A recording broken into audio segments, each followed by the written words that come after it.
जय हिंद दोस्तों, मेरा नाम है महेंद्र। जब मैं स्कूल जाता था या जब आप लोग स्कूल जाते रहे होंगे तो आपके मन में क्या विचार आते थे?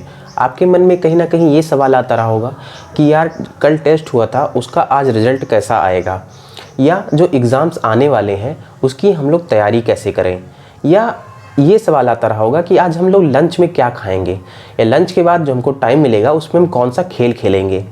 लेकिन आज का माहौल पूरी तरह से बदल चुका है।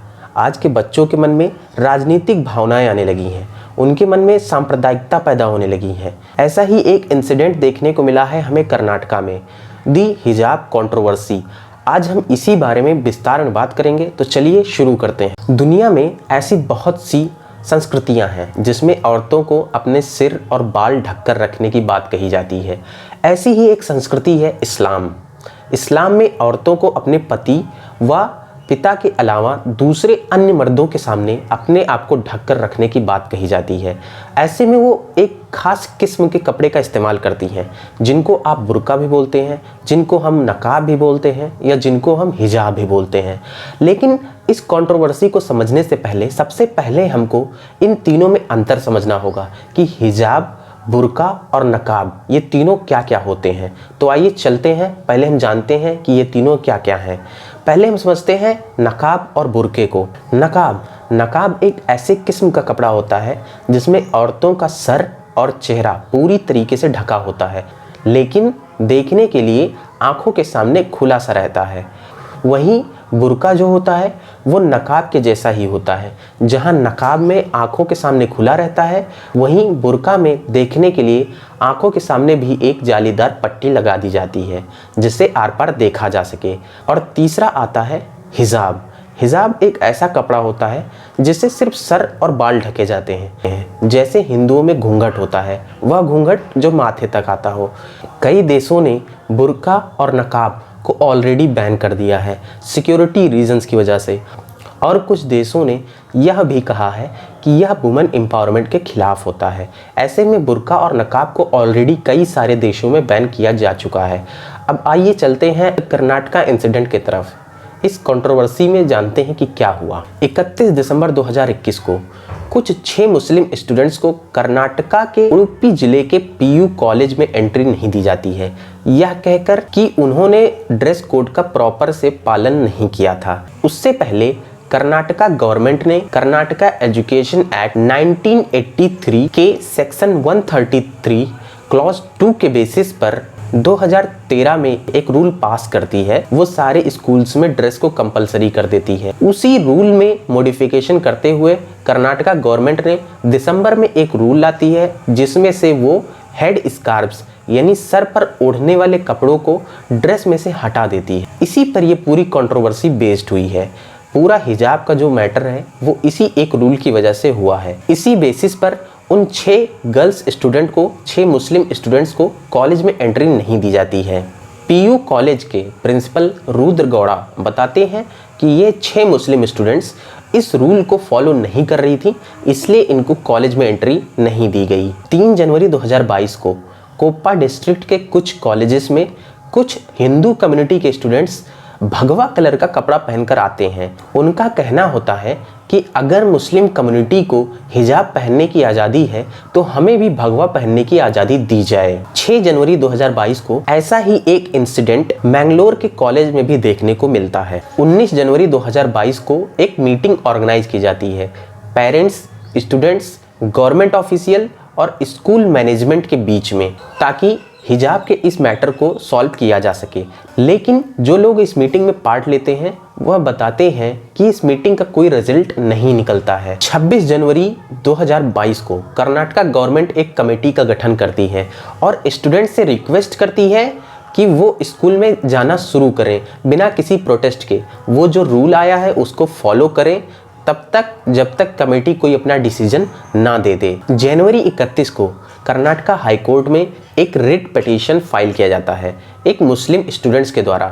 उनका कहना होता है कि हिजाब इज़ अवर फंडामेंटल राइट, हिजाब को पहनने की आज़ादी हमें कॉन्स्टिट्यूशन देता है। तो कर्नाटका गवर्नमेंट के द्वारा ये जारी किया गया आदेश या ऑर्डर वैलिड नहीं है। इस ऑर्डर को चैलेंज किया जाता है। तो आइए समझने की कोशिश करते हैं कि हमारा कॉन्स्टिट्यूशन इस बारे में क्या कहता है। आर्टिकल 19 क्लॉज 1A के हिसाब से कॉन्स्टिट्यूशन हमें right to freedom of speech and expression देता है, और इन राइट्स को किन बेसिस पर वायोलेट किया जा सकता है या रेस्ट्रिक्ट किया जा सकता है, वह चीजें आर्टिकल 19 क्लॉज 2 में मेंशन की गई हैं, जिनको हम रीजनेबल रिस्ट्रिक्शंस भी बोलते हैं। इन रीजनेबल रिस्ट्रिक्शंस में कुछ आते हैं, जैसे कि पहला आता है थ्रेट टू सोवरेनिटी, यानी सरकार को या सोवरेनिटी को कोई भी थ्रेट हो। दूसरा रीजंस है थ्रेट टू सिक्योरिटी, यानी जब देश की सुरक्षा पर सवाल होता है।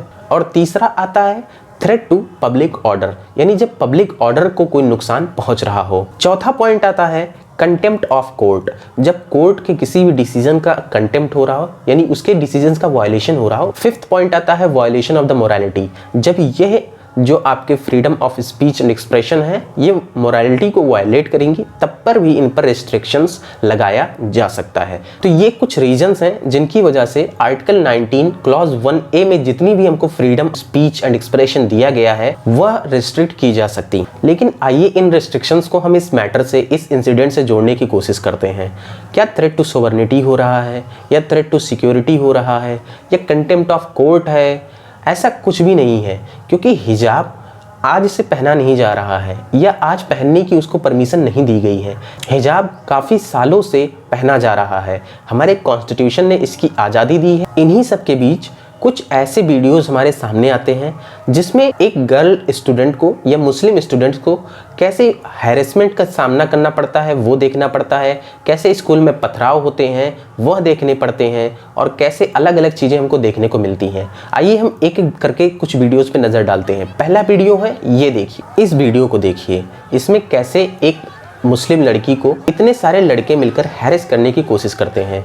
दूसरा वीडियो हमको सामने आता है स्कूल में पथराव का। ये देखिए, इसमें स्कूल में पथराव किया जाता है, जहाँ पर गुरु को हमारे धर्म में ईश्वर से भी बड़ा स्थान प्राप्त है, वहीं गुरुकुल में इस तरीके का पथराव होता है। ऐसा ही एक पथराव हमको और देखने को मिलता है स्कूल के ग्राउंड। इसी बीच एक ऐसा वीडियो भी सामने आता है जिसमें हिंदू कम्युनिटी के कुछ स्टूडेंट्स हिंदू कम्युनिटी का फ्लैग स्कूल प्रेमिसेस के अंदर लगाते हैं। जहां तक प्रोटेस्ट की बात है, वहां पर हिंदू कम्युनिटी के स्टूडेंट्स को दोषी नहीं बनाया जा सकता, क्योंकि वह हिजाब बैन को सपोर्ट कर रहे थे।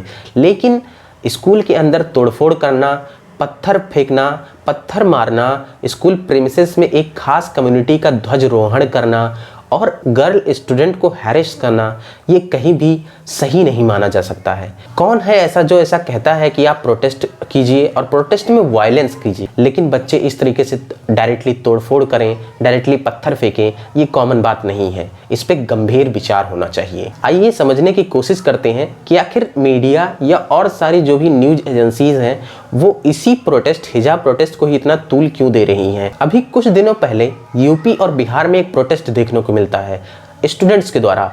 आरआरबी परीक्षा में हुई गड़बड़ी को लेकर के स्टूडेंट्स भारी मात्रा में सड़कों पर आते हैं और प्रोटेस्ट करते हैं, और उस प्रोटेस्ट में हमें देखने को मिलता है कि कैसे पुलिस ने स्टूडेंट्स के ऊपर अत्याचार किया, हॉस्टल में घुस के उनकी पिटाई की।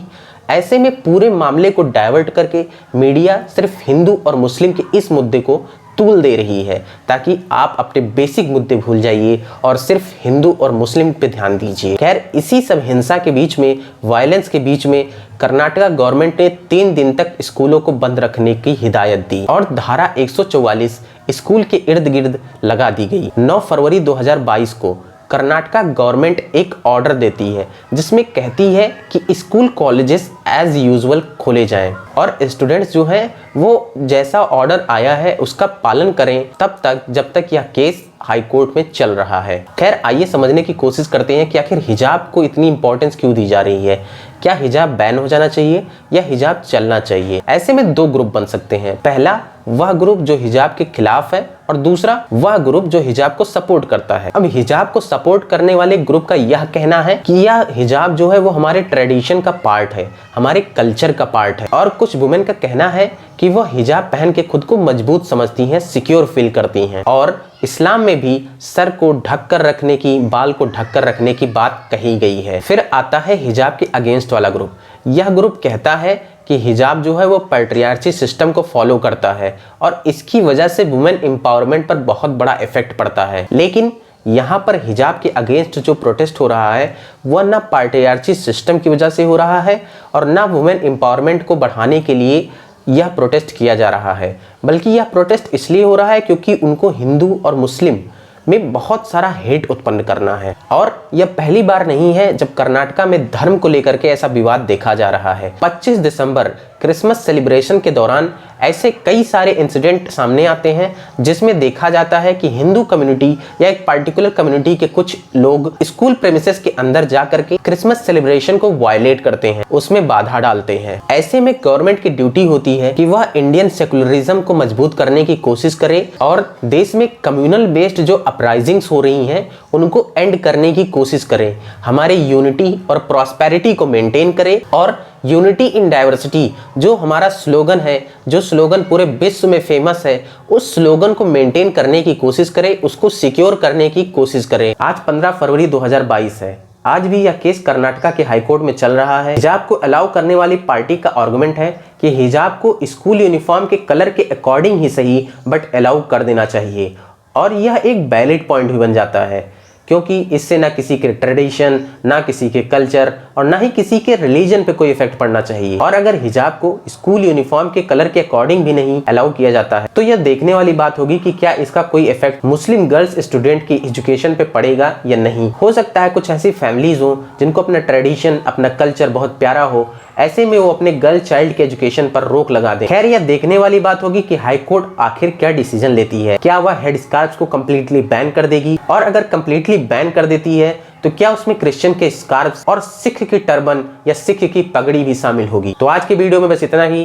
Thanks for watching.